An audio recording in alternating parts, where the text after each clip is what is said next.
कहा जाता है कि देवों में सबसे पहले पूजे जाने वाले भगवान गणेश का वाहन मूषक है, लेकिन बहुत कम लोग जानते हैं कि यह यात्रा इतनी सीधी, इतनी सरल नहीं थी।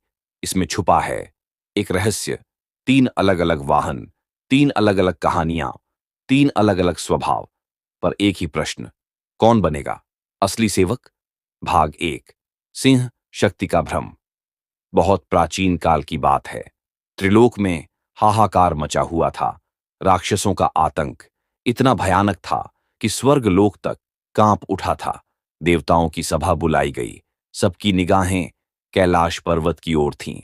गणेश जी को बुलाया गया। वे शांत थे, गंभीर थे और बस मुस्कुराकर बोले, युद्ध में तो जाना है, पर साथ कौन चलेगा? उसी क्षण हिमालय की गुफाओं से एक भीषण गर्जना गूंजी। धरती कांपी और प्रकट हुआ एक विशाल, तेजस्वी, चमकता हुआ सिंह। उसकी आंखों में था अग्नि जैसा जुनून और भीतर छुपा हुआ था एक गुप्त अहंकार। सिंह बोला, हे प्रभु, मुझे स्वीकार करें। मेरी ताकत से बढ़कर इस त्रिलोक में कोई नहीं है। गणेश जी ने गहराई से उसकी आंखों में देखा और स्वीकार किया। सिंह की पीठ पर सवार होकर वे युद्ध भूमि की ओर चले। भयंकर युद्ध हुआ। राक्षसों का संहार हुआ। विजय मिली। लेकिन युद्ध के अंत में सिंह ने गर्जना करते हुए कहा, यह विजय मेरी शक्ति से संभव हुई। गणेश जी चुप थे, बस मुस्कुराए और बिना कुछ कहे सिंह को लौटने दिया। शक्ति तो थी, पर समर्पण नहीं। भाग दो, मोर सौंदर्य का भ्रम। समय बीता। अब त्रिलोक पर एक और संकट छाया। एक सिद्ध योगी अपनी माया से पूरे ब्रह्मांड को बांध चुका था। धूप और छाया, रात्रि और दिन, सभी सीमाएं उसकी माया में लुप्त हो चुकी थीं।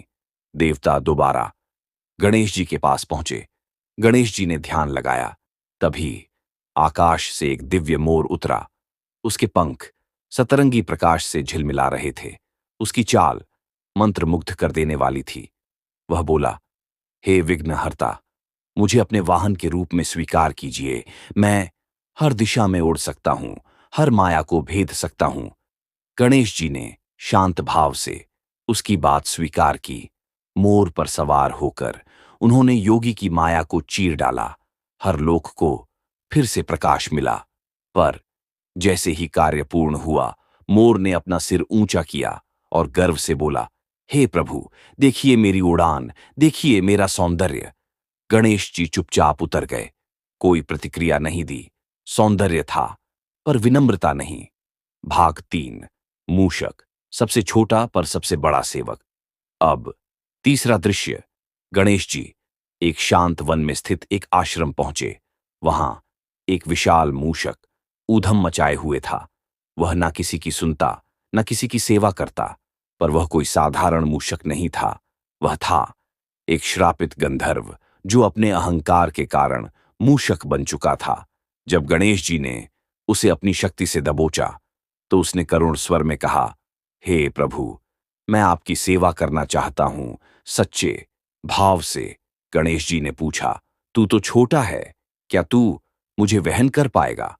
मूषक बोला धीमे स्वर में, प्रभु, शक्ति नहीं, श्रद्धा चाहिए, और मेरे पास है पूर्ण समर्पण।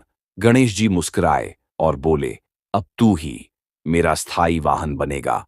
और तभी से सबसे छोटा जीव बन गया सबसे बड़ा सेवक। इस तरह से तीनों वाहन आए, शक्ति आई, सौंदर्य आया, पर अंत में जो बचा वह था समर्पण। गणेश जी ने हमें सिखाया, ना तो ताकत, ना रूप, प्रभु को भाता है सिर्फ निष्काम भाव। इसीलिए जब भी आप किसी गणेश प्रतिमा में एक छोटा मूषक देखें, तो जान लीजिए वह केवल वाहन नहीं है, वह है सच्चे भक्त का प्रतीक। जय श्री गणेशा।